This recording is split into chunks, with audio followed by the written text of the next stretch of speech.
Hello everyone, this is Urvashi Rai and I welcome you all to my YouTube channel.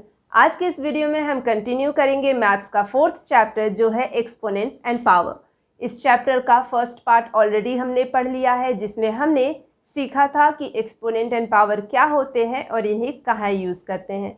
तो start करते हैं आज की class with the next topic, laws of exponents. अब exponent क्या होते हैं ये हम जानते हैं।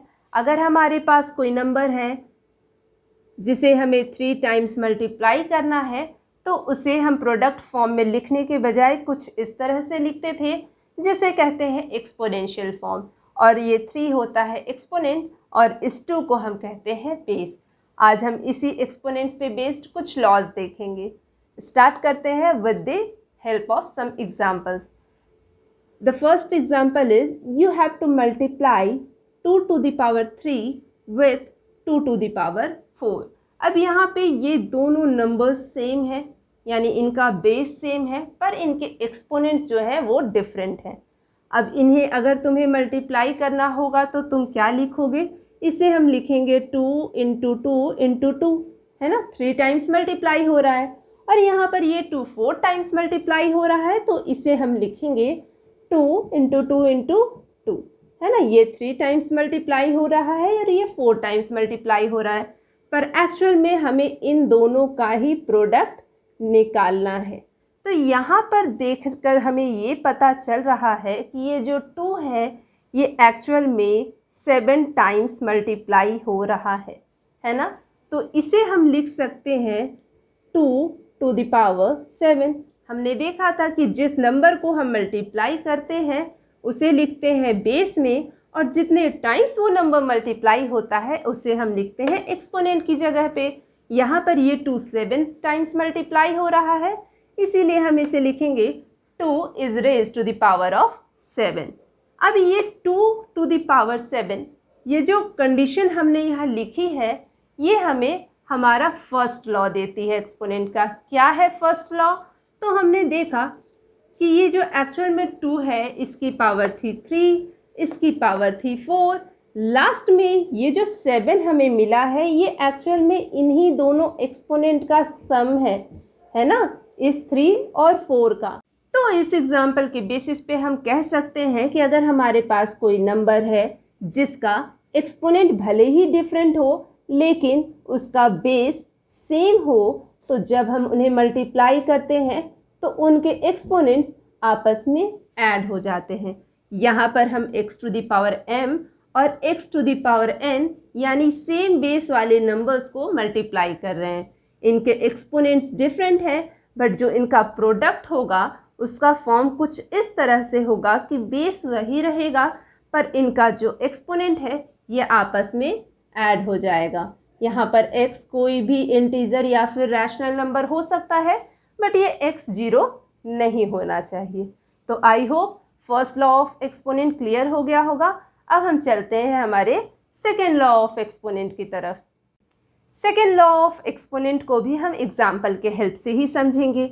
मान लो तुम्हें 2 to the power 4 को 2 to the power 2 से डिवाइड करना है, तो तुम इसे कैसे लिखोगे? जब हम डिवीज़न करते हैं तो हम कुछ इस तरह से लिखते हैं नंबर्स को, है ना। 2 to the power 4 upon 2 to the power 2, ये एक्चुअल में क्या है? 2 का ही प्रोडक्ट है। कितने टाइम्स? 4 टाइम्स। और यहाँ पर नीचे में 2 कितने टाइम्स मल्टीप्लाई हो रहा है? 2 टाइम्स। तो हम कह सकते हैं इसे देखकर कि ये जो 2 है ये 2 आपस में कैंसिल हो जाएगा। नीचे के 2 2 ऊपर वाले 2 2 से कैंसिल हो जाएंगे और हमें जो रिजल्ट मिलेगा वो हो जाएगा 2 into 2 यानी 2 to the power 2। अब हम बात करते हैं कि ये 2 आखिर कैसे आया। तो ये जो 2 यहाँ पर आया है इस फाइनल रिजल्ट में आफ्टर डिवीज़न, ये एक्चुअल में इन्हीं दोनों एक्सपोनेंट्स का सब्ट्रैक्शन होता है। ठीक है, ये 2 to the power 2 ये जो एक्सपोनेंट है ये इन दोनों का सब्ट्रैक्शन है। चलो इसे अब हम एक और एग्जाम्पल से समझ लेते हैं। फॉर एग्जाम्पल तुम्हें डिवाइड करना है 2 की पावर 3 को 2 की पावर 2 से, तो क्या करोगे तुम? फिर से इसे उसी फॉर्म में लिखोगे, पहले प्रोडक्ट फॉर्म में लिखेंगे, है ना। और अपॉन में क्या होगा? 2 की पावर 2 यानी 2 into 2।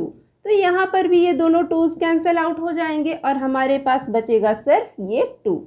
अब देखने में तो लग रहा है कि इस 2 की तो कुछ पावर है नहीं, बट एक्चुअल में अगर किसी नंबर का कोई भी पावर इंडिकेटेड नहीं है तो इसका मतलब ये है कि उसकी पावर है 1, क्योंकि वो नंबर खुद तो एक बार आ ही रहा है, तो उसकी पावर क्या हो गई 1।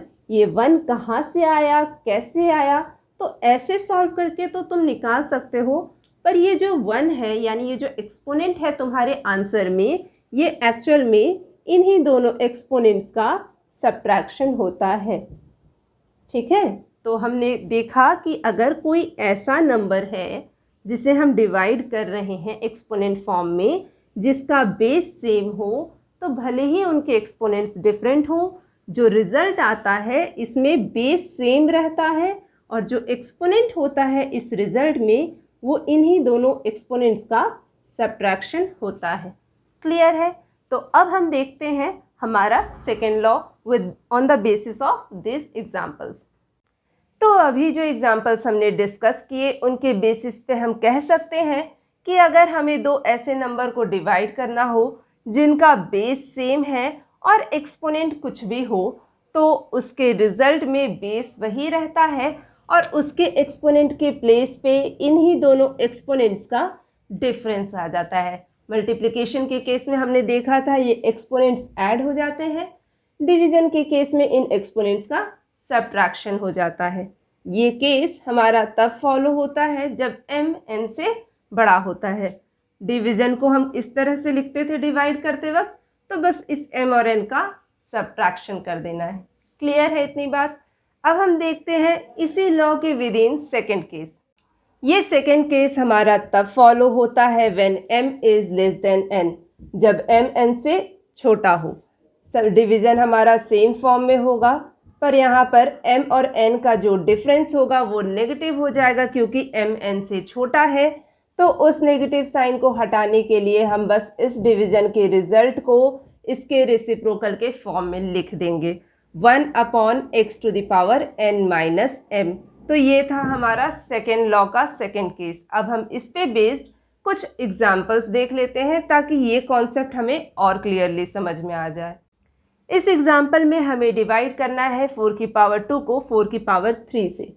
अगर हम डिवीज़न उसी प्रोसेस से करें जिस तरह से हम करते थे, तो हम इनको कुछ इस फॉर्म में लिखेंगे, इनके प्रोडक्ट फॉर्म में, और देखेंगे कि इनके बीच में क्या कैंसिल आउट हो रहा है। कैंसिल आउट करने के बाद हमें हमारा रिजल्ट मिल जाएगा 1/4। अब ये जो 1/4 आया है, इसे हम डायरेक्टली एक्सपोनेंट के फॉर्म से करेंगे तब भी हमारा आंसर यही आएगा। अब एक्सपोनेंट जब हम इस पे लगाएंगे तो हम देखेंगे कि हमने देखा था अभी कि अगर हम किसी दो ऐसे नंबर को डिवाइड करें जिनका बेस सेम है और चाहे उनका एक्सपोनेंट कुछ भी हो, तो जो रिज़ल्ट आता है उनका उसमें बेस वही रहता है और उनके एक्सपोनेंट्स का यानी m और n का सब्ट्रैक्शन हो जाता है। यहाँ पर m n से छोटा है, यानी हम इसको इसके रेसिप्रोकल के फॉर्म में लिखेंगे 1/4 to the power n minus m। तो ये हमें क्या मिल जाएगा 1/4। अब इसी को लिखने का एक और तरीका होता है कि हम directly 4 to the power m minus n लिख दें। m क्या है 2, n क्या है 3, तो ये हो जाएगा 4 की पावर -1। ठीक, अब यहाँ पे जो पावर आई है ये है नेगेटिव पावर। इसी नेगेटिव पावर को हटाने के लिए हम इसे रेसिप्रोकल फॉर्म में लिख देते हैं और ये पावर जो है ये नीचे जाने के बाद पॉजिटिव हो जाती है। तो इस तरह से हमने देखा कि हम सेकेंड लॉ वाले क्वेश्चंस को कैसे सॉल्व कर सकते हैं। उसके दोनों केसेस को हमने समझ लिया। सेकेंड केस में ये जो पावर नेगेटिव आएगी इसे हमें बस पॉजिटिव फॉर्म में लिखना होता है। हम डायरेक्टली 1/, लिख सकते हैं या फिर सब्ट्रैक्शन के बाद 1/, में इसे लिख सकते हैं। तो आई होप आज की क्लास तुम लोगों को समझ में आई होगी। आज के इस क्लास में हमने लॉज ऑफ एक्सपोनेंट्स के फर्स्ट दोनों लॉज को पढ़ लिया है, उन पे बेस्ड एग्जाम्पल्स भी देख लिया है। कंटिन्यू करेंगे नेक्स्ट क्लास में इसी एक्सपोनेंट के बाकी लॉज के साथ। Till then, thank you and stay tune to my channel.